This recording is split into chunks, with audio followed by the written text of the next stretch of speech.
जब से मोदी सरकार आई है तब से एक आवाज आपने सबसे ज्यादा सुनी होगी। कोई विपक्षी, कोई एक्टिविस्ट, कोई बहुजन नेता आपको ये कहता हुआ जरूर सुनाई दिया होगा कि भारतीय जनता पार्टी संविधान खत्म करना चाहती है, आरएसएस संविधान खत्म करना चाहती है, या फिर मोदी सरकार संविधान को नहीं मानती, संविधान खत्म करना चाहती है। दोस्तों, इस बीच नरेंद्र मोदी सरकार ने संविधान से बने कानूनों को कठपुतली की तरह इस्तेमाल किया। सुप्रीम कोर्ट के आदेशों को पलटने के लिए मनमाने कानून बनाए। ये बात मैं बड़ी जिम्मेदारी से कह रही हूँ। आप प्रज्ञा के पन्ना पर हैं दोस्तों, यहाँ पर ना एक एक बात बड़ी जिम्मेदारी से कही जाती है। दोस्तों, आगे जो बात मैं आपको बताने जा रही हूँ उसे जरा गौर से समझिएगा और ध्यान से सुनिएगा, क्योंकि अब सच में संविधान खतरे में पड़ सकता है। शायद अब संविधान को खत्म करने की तैयारियां शुरू कर दी गई हैं।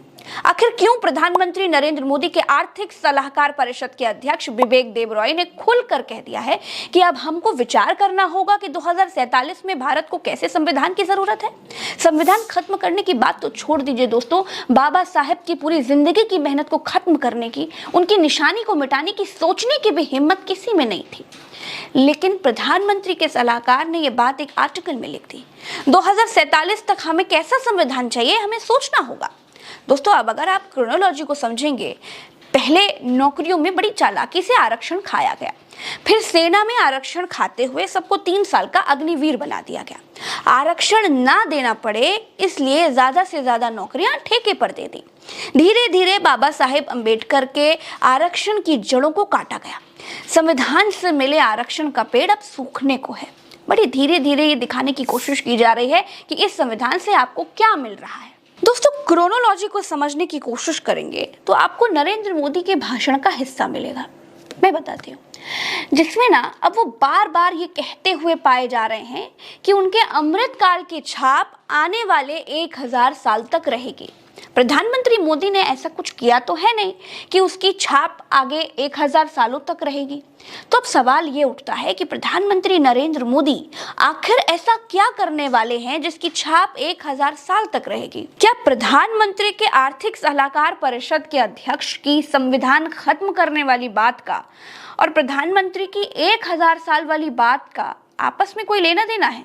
अगर हाँ, तो ये बहुत खतरनाक है, क्योंकि मोदी सरकार कैसा संविधान बनाएगी ये सबको मालूम है, और आरएसएस कैसा संविधान चाहती है ये भी सबको मालूम है। दोस्तों, मोदी के आर्थिक सलाहकार परिषद के अध्यक्ष विवेक देबरॉय ने पूरी बात क्या लिखी है उसको देखते हैं, फिर आगे बढ़ेंगे।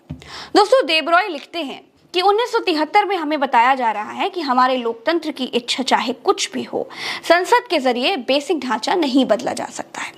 जहां तक मैं समझता हूं कि 1973 का फैसला मौजूदा संविधान में लागू होता है, नए संविधान में नहीं लागू होगा। संविधान जिसे हमने 1950 में अपनाया था वो अब वैसा नहीं रह गया है। इसमें संशोधन किए गए और संशोधन भी हमेशा अच्छे काम के लिए ही नहीं हुए।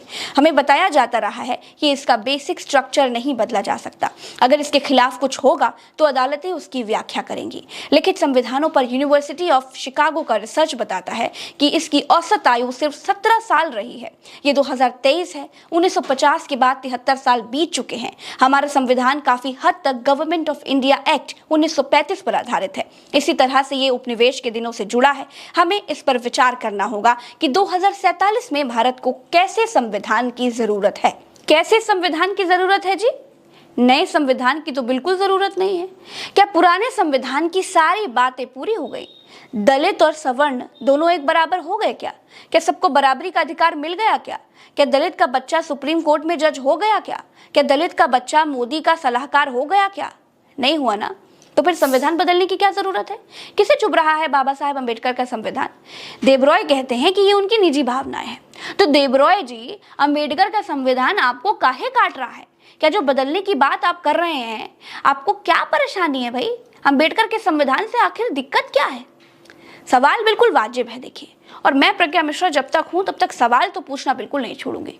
दोस्तों, मोदी के साथ संसद में बैठने वाले बिहार के नेता मनोज झा का क्या कहना है वो आपको बताती हूँ। विवेक देबरॉय ने ये खुद नहीं बोला, बल्कि उनकी जुबान से बुलवाया गया है। इसके पीछे के मंसूबे भी बिल्कुल साफ हैं। उनके इस बयान ने बीजेपी आरएसएस की घृणित सोच को फिर सामने ला दिया है। भारत का संविधान सर्वश्रेष्ठ संविधान है। बीजेपी का तरीका है कि ठहरे हुए पानी में कंकड़ डालो और लहर पैदा करो, फिर कहो कि अरे ये मांग उठने लगी है। देश में पहली बार प्रधानमंत्री के आर्थिक सलाहकार ने संविधान बदलने की बात कही है। ये बात कोई छोटी बात नहीं है दोस्तों। घर के बड़े जिस भाषा में बात करते हैं ना, उस भाषा में घर के बच्चे भी बात करते हैं। याद रखिएगा मेरी ये बात।